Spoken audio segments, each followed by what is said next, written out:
Luca Cramarossa e Marco Garavini sono i numeri uno del seeding di questo torneo ITF International, ovviamente beach tennis qui. Rifallo perché lui è Cramarossa. Vabbè, ho capito, ma era solo Cramarossa e Garavini, era uguale, ho fatto così per dire che sono loro due e poi dopo chi fosse le... Ho studiato tantissimo. Va bene, bravissimo, quindi Cramarossa, Garavini.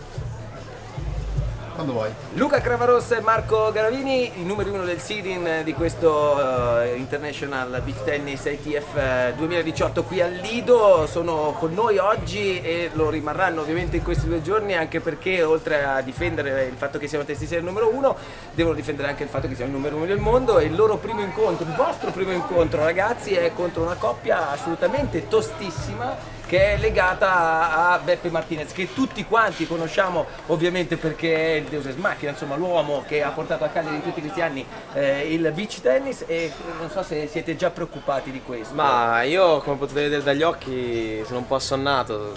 Appena ho visto il sorteggio ieri Sei uscito? ho deciso di andare a far serata, Certo. di uscire, tanto con Beppe.